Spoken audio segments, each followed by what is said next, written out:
안녕하십니까? 언제 들어도 또 매주 들어도 은혜가 있는 자녀인 것 같습니다. 오늘 제목은 사단과 싸워 승리하기 위한 무기로서 성령의 검에 관한 말씀을 좀 살피려고 합니다. 이러한 글이 하나 떴어요. 한국이 세계 최고 전투력을 갖추게 된 비결 하면서 이제 쭉 글이 떴습니다. 이게 실화는 아니고요. 네, 실화는 아니고 이런 것 때문에 한국은 세계적인 전투력을 갖게 되었다라고 그냥 누가 그냥 돌려서 재미있게 말한 겁니다. 우리가 뭐라고 이야기하죠? 하루하루가 전쟁이라고 이야기해요. 그러면서 학생들은 어떠한 전쟁을 치르고 있을까요? 학생들은 입시 전쟁을 치르고 있죠. 보통 일반적으로는 대학 가기 위해서 치르는데 또 어떤 아이들은 서울 36 중학교에 들어가기 위해서 초등학교부터 입시 전쟁으로 아주 뜨겁습니다. 한 800명이 넘는 학생들이 중학교에 들어가기 위한 입시 전쟁으로 아주 그냥 공부를 열심히 하고 있죠. 이것이 학생의 하루 일과표입니다. 오전 7시에 기상해서 저녁 새벽 몇 시까지 공부해요? 2시 반까지. 이때 취침하는 것이 이제 하루 일과표입니다. 이게 누구 얘기일까요? 고등학교 얘기일까요? 이게 서울 강남의 한 초등학교 6학년 학생의 하루를 이렇게 짠 겁니다. 초등학생이에요? 근데 참 이거 보면서 새벽 2시 반에 잠잔다. 근데 이런 아이들을 실제적으로 이렇게 중학교에서 만나보면 꽤 여러 명이 있습니다. 어쩌다 한 명이 아니라 꽤 여러 명이 있습니다. 그러니까 아이들이 이렇게 입시 전쟁으로 전쟁 치르죠. 취업 준비생은 어떤 전쟁을 치르고 있어요? 취업 전쟁하고 있다라고 이야기하죠. 취업하는 게 쉽지 않은 일 같습니다. 이 어떠한 지수가 있냐면요. 세대별 체감 경제 고통 지수라는 것이 있어요. 그러니까 세대별로 이 경제를 어떻게 느끼고 그것이 얼마나 고통으로 다가오는가에 대해서 이렇게 조사한 것이 있는데요. 20대가 높을까요? 30대가 높을까요? 40대가 높을까요? 50대가 높을까요? 60대가 높을까요? 어떠한 세대가 가장 고통을 많이 느끼고 있을까요? 체감경제 고통지수가 50대요? 22년도에 통계 나온 건데요. 이렇게 기록했습니다. 누가 제일 높아요? 청장년 20대가 제일 높습니다. 그러니까 그만큼 힘든 그런 삶을 살고 있다는 거죠. 물론 이제 다른 연령대도 다 고통 지수를 높지만 아마 이제 사회 초년생이기 때문에 더 그런 게 심한지도 모르겠습니다. 직장인들은 어떠한 또 전쟁을 하고 있을까요? 이렇게 직장에 들어가면은 출근 전쟁을 한다라고 이야기하죠. 이 8시 뉴스에서 이게 올 초에 있던 그 기사였는데요. 숨이 막혀서 이렇게 쓰러지는 지옥철이라고도 이야기했죠. 결혼하면 또 어떤 전쟁을 할까요? 출생 이후에 이제 육아 전쟁을 한다라고 이야기하죠. 그러니까 끊임없는 전쟁의 연속입니다. 그러니 세계 최강의 국가가 될 수밖에 없다라고 누가 그냥 돌려서 말한 겁니다. 하루하루가 이 전쟁의 연속이니 최강이 될 수밖에 없다라는 거죠. 우리가 살면서 이런 여러 가지 전쟁 가운데 삽니다. 그런데 이러한 전쟁 말고 어렸을 때 느끼는 또 어른이 돼서 느끼는 그런 다른 전쟁이 아니라 어려서부터 이 노년에까지 똑같이 느끼고 있는 또 경험하고 있는 전쟁이 있습니다. 그거는 어떠한 전쟁이면은 선악간의 대쟁투라고 이야기합니다. 영적 전쟁이죠.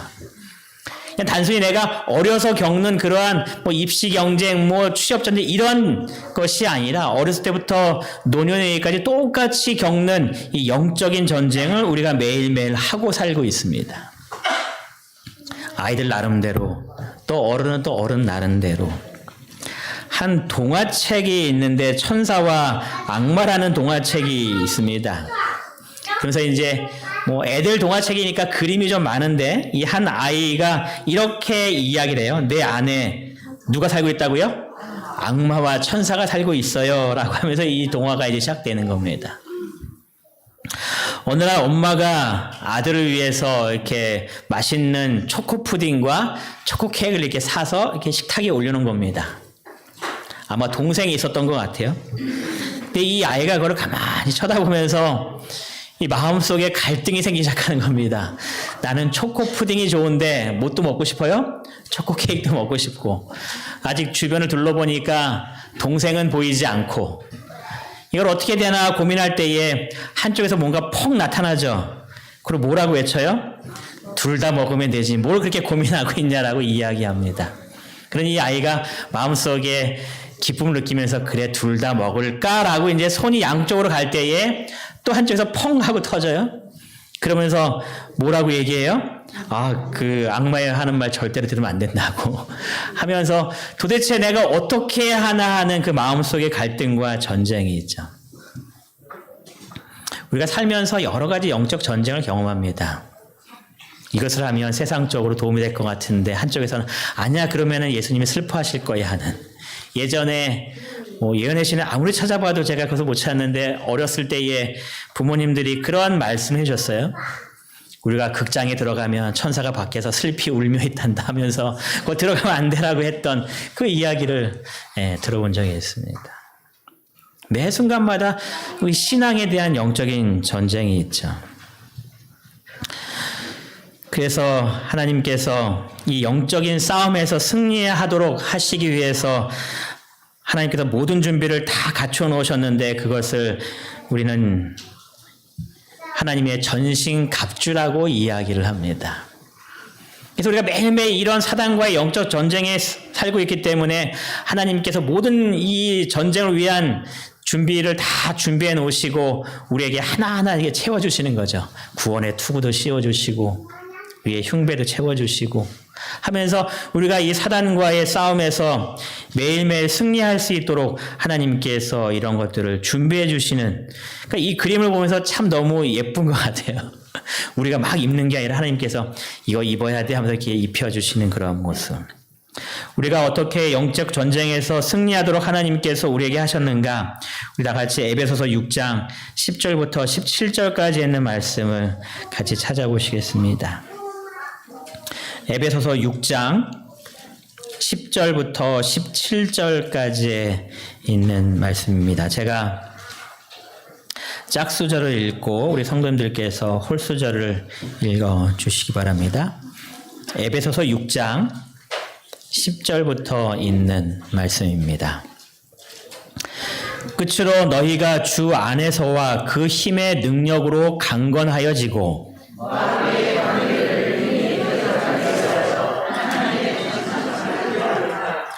우리의 씨름은 혈과 육을 상대하는 것이 아니요 통치자들과 권세들과 이 어둠의 세상 주관자들과 하늘에 있는 악의 영들을 상대함이라.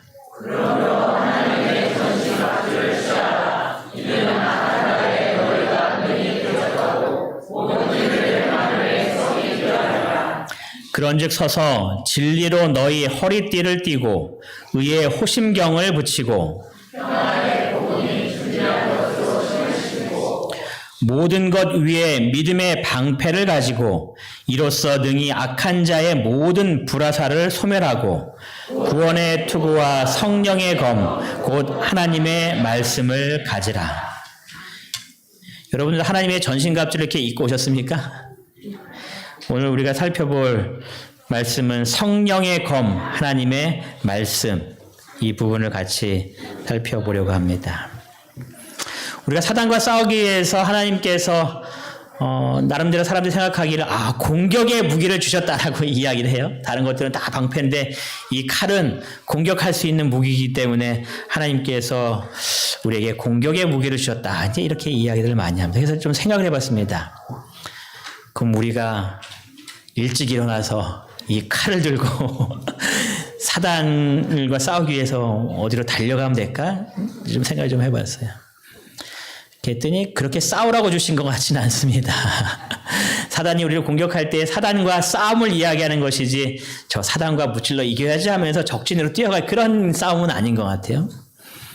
그래서 이 사단과 싸움을 두 가지로 좀 생각해 보았습니다. 사단이 우리의 믿음을 흔들기 위해서 우리에게 다가오는 큰 부분은 아마 내적 싸움과 외적 싸움이 있을 것 같다라고 생각이 돼요. 내적으로 일으키는 여러 가지 이 사단과의 싸움들, 또 외적인 것을 통하여서 우리를 넘어뜨리려고 하는 사단과의 싸움들. 우리가 아침에 일어나서 때때로 이런 마음이 들 때가 있습니다. 아, 오늘은 교회 가기 싫은데 침대에서 나오기 싫은데 그냥 조금만 더 자면 안 될까? 9시 반에 예배가 시작하지만 조금 자다가 그냥 설교 예배 시간에 11시에 맞춰서 갈까 하는 내적인 그런 싸움이 생길 때가 있죠. 어떨 때는 그런 마음이 생길 때가 있어요. 예전에 코로나 한참 돌 때에 나는 왜 코로나도 잘 안 걸리나. 이 코로나 걸리면 안심하고 저 코로나 걸렸으니 우리 교회 쉽니다라고 얘기할 수 있을 것 같은데 코로나가 안 걸리는 겁니다.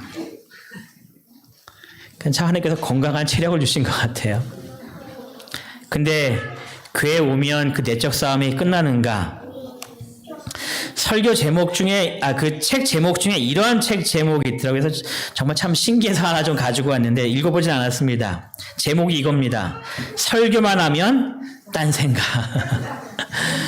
예? 설교만 딱 시작하면은 이제 우리의 생각이 다른 세상으로 이제 막 딴 생각을 하면서 산다라는 겁니다. 여러분도 경험하고 계십니까? 2006년도에 가장 나쁜 예배 습관을 이렇게 설문조사했습니다. 갓닷컴이라는 데서 이 기독교인들을 상대로 우리가 예배 드릴 때에 나쁜 습관이 뭐가 있을까요? 라고 해서 이 사람들에게 설문을 받았는데요. 1336명에게 조사했는데 421명, 31.6%가 이것이 가장 나쁜 습관이다 하고 뽑았는데 그것이 뭐였냐면 예배 시간에 딴 생각하기였습니다. 그러니까 전체적으로 이게 제일 많은가 봐요. 예배 시간에 어쨌든 영적인 싸움에서 침대에서 나왔는데 교회 와서 앉아있는데 그 다음에 또 영적 싸움인 이 생각이 다른 데로 가는 일들이 많은 것 같습니다.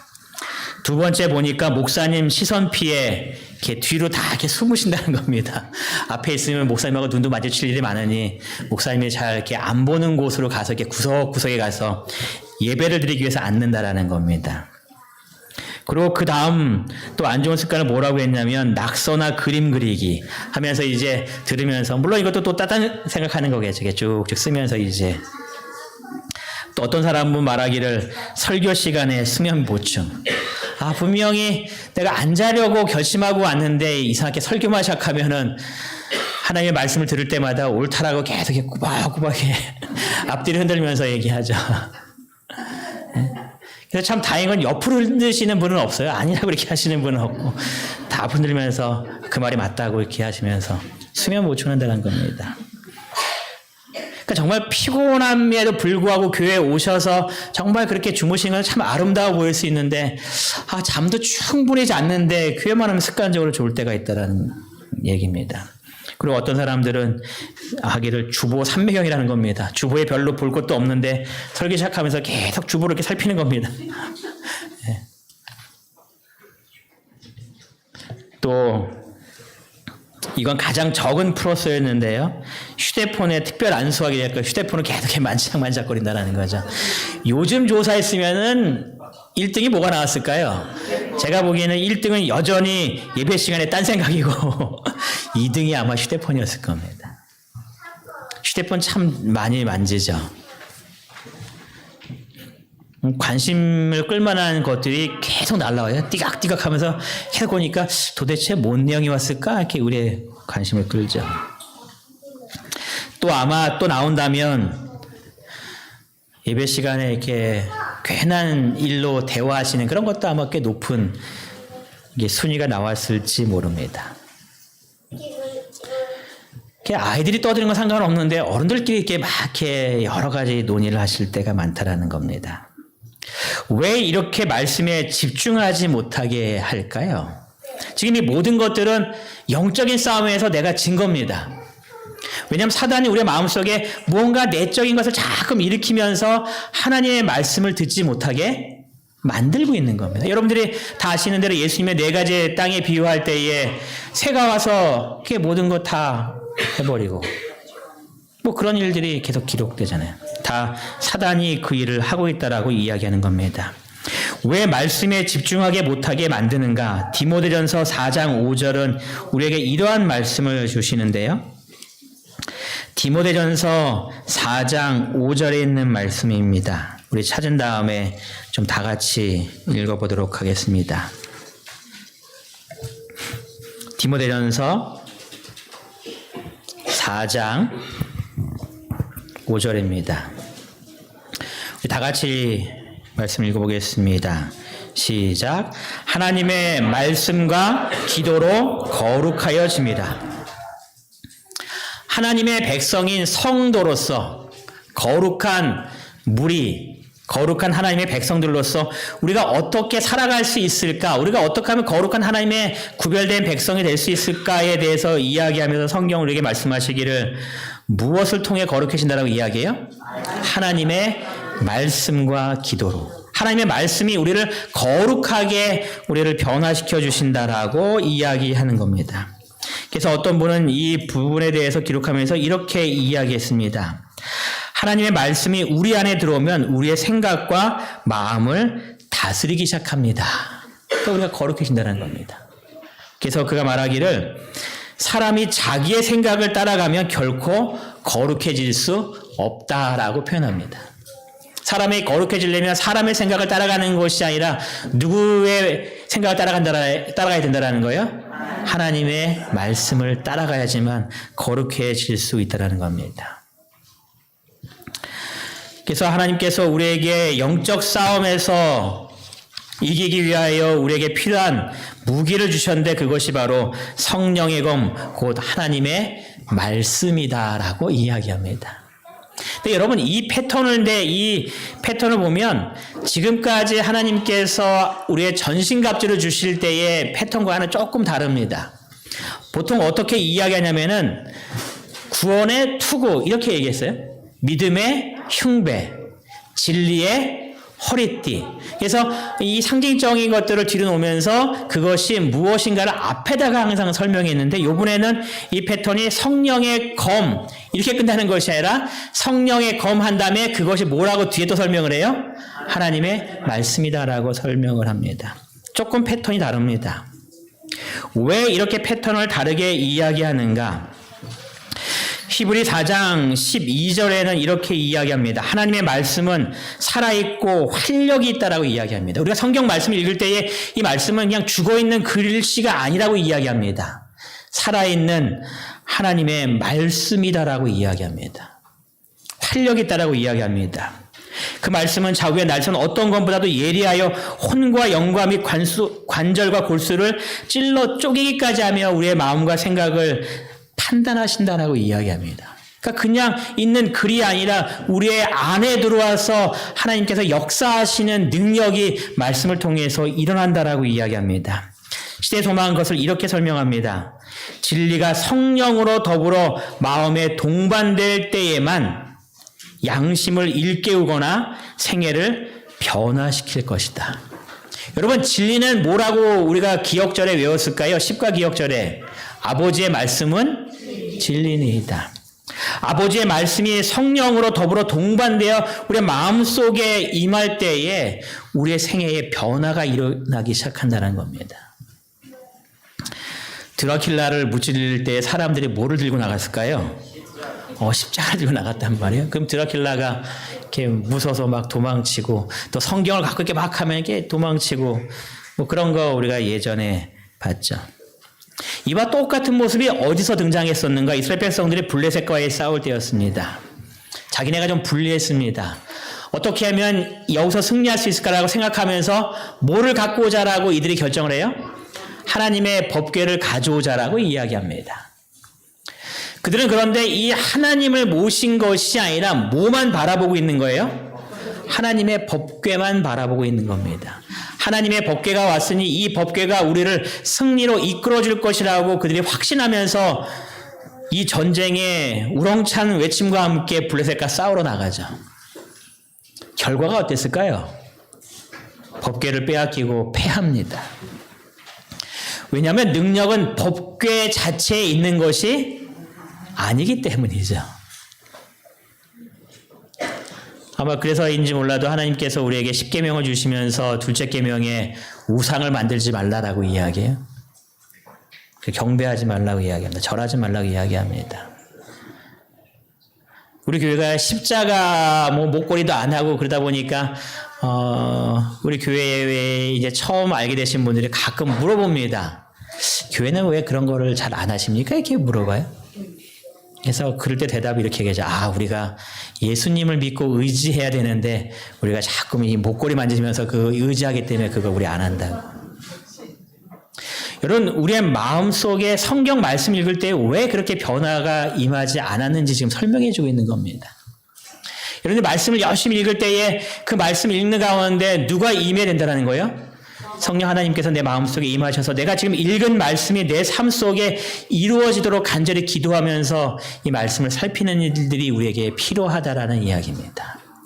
말씀을 읽으면서 하나님 내가 이 말씀대로 순종하며 살 수 있도록 도와주세요라고 간절히 기도할 때에 누가 임하시는 거예요? 성령 하나님께서 임하셔서 내 마음속에 있는 부분을 변화시켜 주시고 그 말씀 가운데 살 수 있도록 나를 이끄신다라는 이야기입니다. 그러니까 반드시 성경 말씀을 읽을 때는 누가 임해야 되는 거예요? 성령 하나님께서 임하셔서 그 말씀을 깨우쳐 주시고 나를 변화시켜 주시는 일이 있어야 한다는 이야기입니다. 여러분, 말씀을 읽으실 때마다 성령의 검이라고 말씀하신 이 하나님의 말씀, 이 말씀을 통하여서 성령 하나님을 통하여서 내 안에 일어나는 내적인 갈등들을 해결해 주시는 하나님의 놀라운 은혜를 경험하게 되시기를 간절히 바랍니다. 여러분은 육신을 따르는 자일까요? 영을 따르는 자일까요? 육신을 따르는 자의 특징에 대해서 이렇게 이야기합니다. 육신을 따르는 자는 육신의 일을 생각하고 영을 따르는 자는 어떤 생각을 한다고요? 영의 일을 생각한다라고 이야기합니다. 여러분, 사시면서 어떤 생각을 더 많이 하십니까? 오늘 하루를 사시면서 또 하루를 마감해 보시면서 내가 어떤 생각을 많이 했을까 하면서 어떤 생각을 제일 많이 하신 것 같습니까? 물론 우리가 살면서 세상에 필요한 것들을 생각하는 것 자체가 죄를 이야기하는 것은 아닙니다. 하지만 그 가운데서 필요한 생각을 하면서 내가 얼마나 하나님을 바라보고 하나님을 의지하고 하나님을 찾고 하나님을 생각했는가. 우리가 때때로 우리 자신을 보면은 영을 따르기보다는 육신을 따르는 그런 일들이 많을 때도 있을지 모르겠습니다. 갈라디아 5장 19절과 21절에서는 우리가 육체를 따라 사는 삶에 대해서 이렇게 이야기합니다. 쉬운 성경을 통해서 좀 가지고 왔는데요. 육체가 하는 일은 분명합니다. 곧 마음, 곧 음행과 더러움과 음란과 우상 섬기기와 마술과 미움과 다툼과 질투와 화내기와 이기심과 편가르기와 분열과 시기와 술 취하기와 흥청거리는 잔치와 같은 것들입니다. 이런 것들도 우리의 육신을 따르는 삶의 모습 중에 하나다라고 이야기를 합니다. 이러한 모습을 우리가 어떻게 극복할 수 있을까? 로마서 8장 13절을 다 같이 좀 찾아서 또 읽어보겠습니다. 로마서 8장 13절입니다.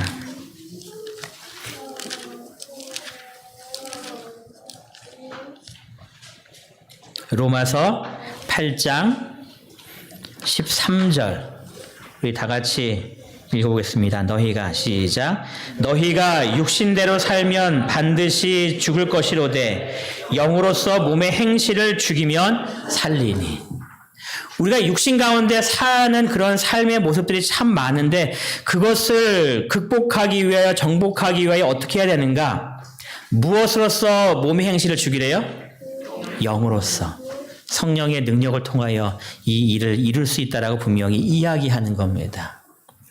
여러분 내 자신의 삶 속에 내가 육신적인 삶을 더 많이 살고 있는지 아니면 영적인 그런 삶을 더 많이 살고 있는지 생각해 보시는 가운데 내 모습이 육신의 일을 더 많이 추구하는 삶을 살았다면 여기 있는 말씀처럼 영으로서 몸의 행실을 죽이기 위하여 말씀을 살피시고 기도로 하나님의 은혜를 체험하시며 성령 하나님께서 변화시키는 놀라운 경험을 하게 되시길 간절히 바랍니다. 존 버년이 이런 말을 했다라고 이야기해요. 성경은 당신을 죄에서 멀어지게 한다. 그렇지 않으면 죄가 당신을 성경에서 멀어지게 할 것이다. 성경을 가까이 하라는 이야기입니다. 물론 성령의 음성을 들으면서 이 성경을 가까이 하라는 이야기입니다. 근데 우리의 마음속이 그 하나님과의 관계 속에서 멀어지면 성경으로부터 더 멀어진다는 이야기죠. 성령의 곧 하나님의 말씀에 대해서 시대소망은 이렇게 이야기합니다. 하나님의 말씀을 먹고 살 때에 그들은 그 말씀이 영이요 생명임을 발견할 것이다. 이 말씀은 본성적이며 땅에 속한 성정을 멸하고 그리스도 예수 안에서 새 생명을 준다. 이 말씀의 능력입니다.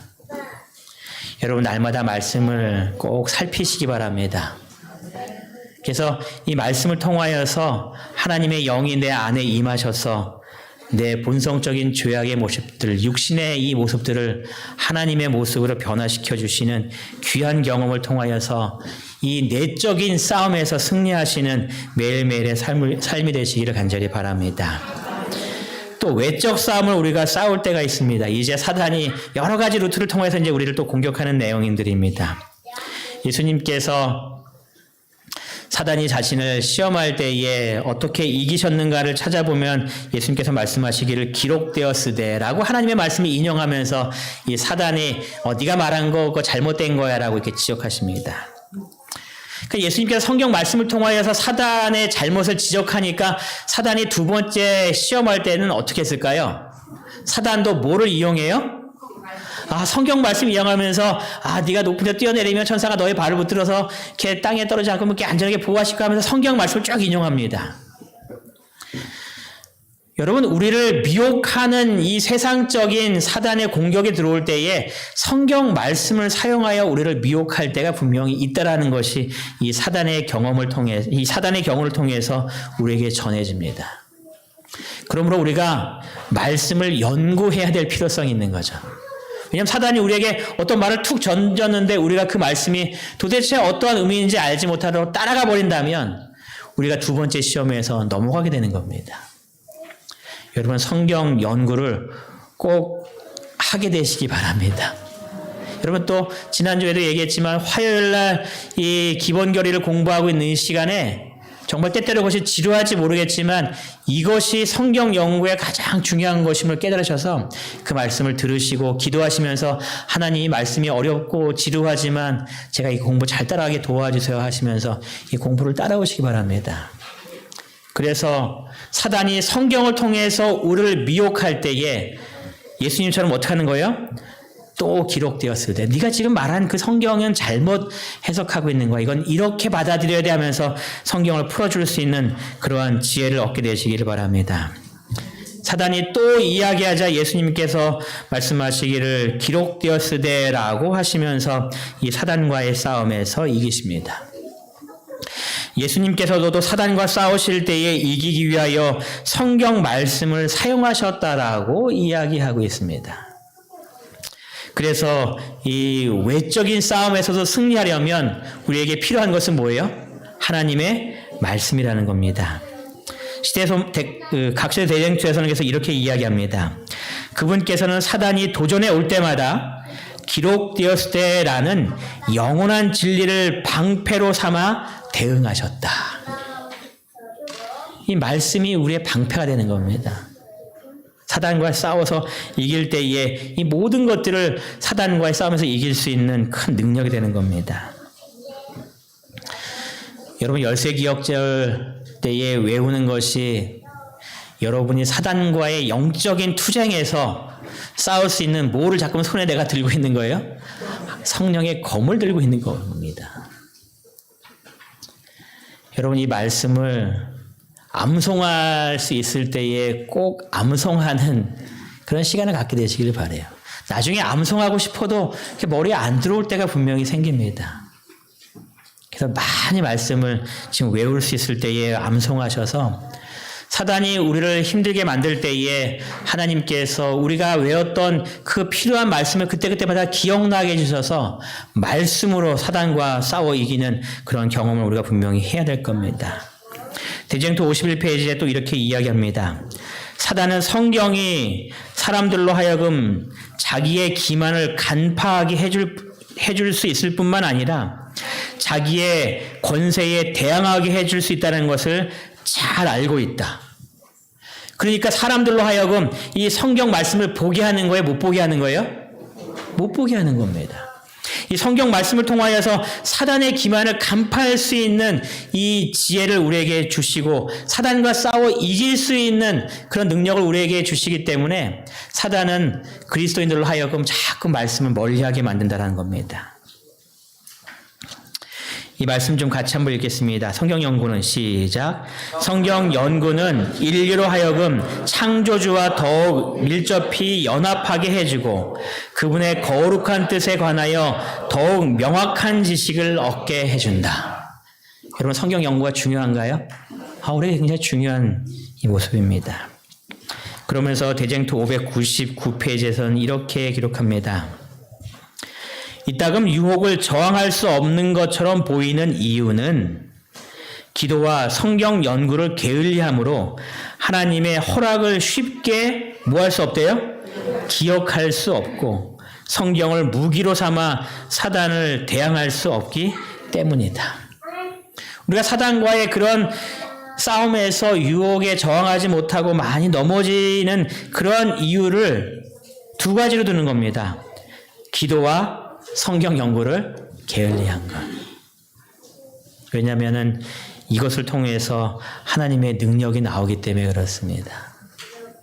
여러분, 우리의 삶 속에 하나님께 기도하고 이 성경 말씀을 깊이 묵상하고 말씀을 암송하는 것에 얼마나 중요한 것이 있음을 깨달으시는데 더 많이 기도하시고 더 많이 말씀을 읽으시는 우리 성도님들 되시기를 바랍니다.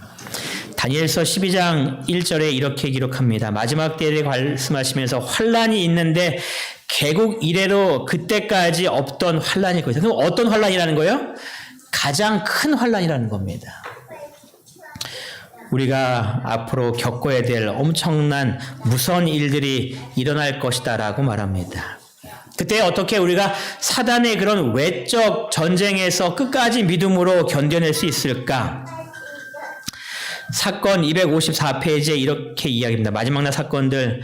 우리 앞에 있는 고난과 고통의 시기는 우리에게 피로와 지연과 주림에 견딜 수 있는 믿음, 격렬하게 시험을 받을지라도 쇠약해지지 아니할 믿음이 필요하다. 믿음이 우리에게 필요함을 이야기합니다. 이 믿음은 어떠한 믿음이냐면 하나님의 말씀에 대한 절대적인 믿음을 이야기하는 겁니다. 그래서 어떤 일이 벌어진다 할지라도 이 믿음을 붙들고서 이 시험을 이겨내는 그런 삶을 이야기합니다. 이사야서 33장 16절에 우리에게 이렇게 이야기합니다. 그는 높은 곳에 거하리니 견고한 바위가 그의 요새가 되며 그의 양식은 공급되고 그의 물은 끊어지지 아니하리라. 여러분, 우리의 삶 속에 정말 이 믿음 때문에 모든 것들을 포기해야 할 수밖에 없는 그런 상황에 처했을 때에 이 말씀이 우리의 마음 가운데 생각나고 이 말씀을 붙들어야 하는 거죠. 양식은 어떻게 된대요? 공급되고 물은 끊어지지 아니하겠다. 그래서 이 세상의 모든 것들이 다 무너지는 것 같아 보일지라도 이 말씀을 붙들고 믿음으로 하나님 안에 머무는 우리의 신앙이 필요하다는 겁니다. 그런데 이 말씀이 기억나지 않고 이 어떠한 말씀, 약속의 말씀도 없으면 두려운 그 순간에 우리가 그 모든 것들을 감당하기 분명히 어려워질 겁니다. 말씀을 많이 찾으시고 이 말씀을 굳건히 붙들게 되시기 바랍니다. 마지막 날 사건들 265페이지에 그래서 이렇게 이야기합니다. 하나님께서 그때를 위하여 우리에게 필요한 것을 뭐 해주신다고요? 준비하실 것이다. 그러니까 이 말씀의 약속으로 이제 견뎌가는 거죠. 하나님께서 필요한 모든 것들을 다 준비해 놓으셨어. 그러니 믿음의 길로 걸어 나가면 하나님께서 준비한 이 모든 것들을 우리가 만나게 하나님께서 인도해 주실 거야. 지금 내 눈앞에 당장 어려움이 가득할지라도 믿음으로 견뎌 나가면 하나님께서 준비하신 것을 분명히 내가 경험할 수 있을 거야 하는 그 약속의 믿음. 이 믿음을 꼭 붙드셔서 사단이 외적인 전쟁을 통하여서 나의 믿음을 연약하게 만들 때에 말씀을 통해서 굳건히 승리하게 되시기를 바랍니다. 하나님께서 분명한 우리에게 또 다른 약속을 주셨죠. 같이 한번 읽어보겠습니다. 시작. 여호와의 천사가 주를 경외하는 자를 둘러 진치고 그들을 건지시는 도다. 어떠한 시련과 어려움이 있다 할지라도 주를 경외하는 자들을 둘러 진치고 있는 하나님의 천사가 있다는 것을 기억하시면서 하나님께 묻는 거죠. 하나님, 지금 내 옆에 천사로 보호해 주시는 거 맞죠? 하면서 믿음으로 견디는 겁니다. 마지막 날 사건들에 또 이렇게 이야기합니다. 그리스도의 재림 직전에 있을 시련의 때에 의인들은 하늘 천사의 봉사를 통하여 보호를 받을 것이다. 그러니까 여러분, 우리에게 얼마나 큰 위로와 안심이 되는 말씀입니까? 마지막 때에 하나님의 말씀을 온전히 지키기 위하여 이 모든 것들을 다 내려놓았고 이 모든 시련이 우리에게 막 닥칠 때에 나 혼자라고 느낄 수밖에 없는 그 순간에 이 약속의 말씀이 있는 거죠. 하늘의 천사의 봉사를 통하여 도움을 받는다는 그 약속. 우리에게 성령의 검 곧 하나님의 말씀이 필요하다라고 이야기합니다. 이 말씀은 죄악적 삶에서 우리 살고 있는 우리의 죄악적 모습들에 우리의 생애를 변화시켜 주시는 하나님의 능력이 있다라고 이야기합니다. 이 말씀을 통하여서 사단이 어떠한 방식으로 우리를 기만할지 이 사단의 모든 계략을 우리가 발견할 수 있다라고 이야기합니다. 그래서 우리가 이번 기회에도 연구했지만 이 말씀을 통하여서 이 사단과의 싸움에서 승리할 수 있는 이 말씀의 힘을 얻게 되는 겁니다. 세 번째, 하나님의 약속을 붙잡고 믿음으로 끝까지 견딜 수 있게 하는 것이 바로 이 성령의 검 하나님의 말씀입니다.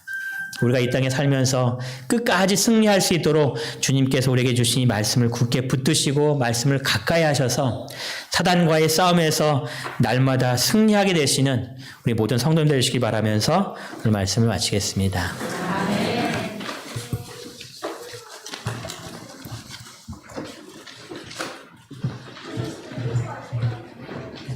네, 목사님 말씀 감사합니다. 마치는 찬미 492장입니다.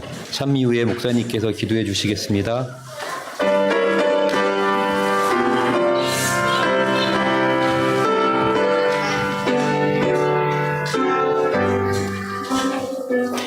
내 아버지의 집 떠나 먼 길에 바라볼 때에 날 부르사 이 말하기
저희를 사랑하신 하나님 아버지, 사단과 싸움에서 이길 수 있는 성령의 검을 우리에게 허락하여 주셨사오니 감사를 드리옵나이다.